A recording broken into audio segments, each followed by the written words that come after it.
நாடாளுமன்ற தேர்தலில் போட்டியிடும் திமுக சார்பிலான வேட்பாளர்கள் அறிவிக்கப்பட்டிருக்கிறார்கள். கூடுதல் விவரங்களுடன் இணைகிறார் செய்தியாளர் ராஜேஷ். விவரங்கள்.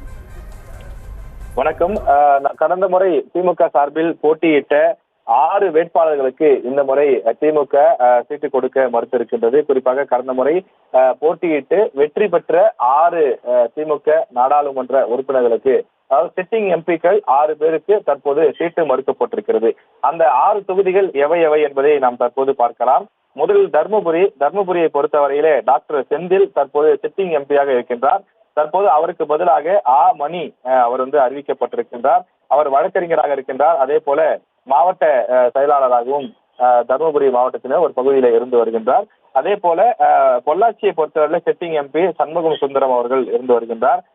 சண்முக சுந்தரம் அவர்களுக்கு தற்போது சீட்டு மறுக்கப்பட்டிருக்கின்றது. மீண்டும் அவர் இந்த முறை போட்டியிடவில்லை. அதற்கு பதிலாக பொள்ளாச்சியை பொறுத்தவரையிலே ஈஸ்வரசாமி போட்டியிடுவார் என்று தெரிவிக்கப்பட்டிருக்கிறது. இவர் புதிய வேட்பாளராக அறிவிக்கப்பட்டிருக்கிறார்.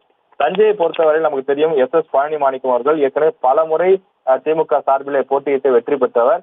கிட்டத்தட்ட 5 முறைக்கும் மேல் வெற்றி பெற்றிருக்கக்கூடிய ஒரு ஸ்ட்ராங் கேண்டிடேட் என்ற அடிப்படையில் இருந்து வந்தவர். மிக பழமையான ஒரு அரசியல்வாதி. தொடர்ந்து பல ஆண்டுகளாக திமுகவிற்காக தொடர்ந்து அவர் கட்சி பணி ஆற்றி வரக்கூடியவர். அவருக்கு இந்த முறை சீட்டு மறுக்கப்பட்டு தஞ்சையில புதிய வேட்பாளர் அறிமுகம் செய்யப்பட்டிருக்கிறார்.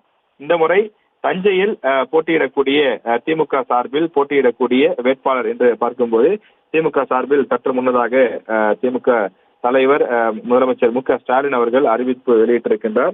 எனவே தஞ்சையை பொறுத்தவரையிலே புதிய வேட்பாளர் அறிவிக்கப்பட்டிருக்கின்றார். செய்திகளை உடனுக்குடனும் துல்லியமாகவும் தெரிந்து கொள்ள சப்ஸ்கிரைப் பண்ணுங்க.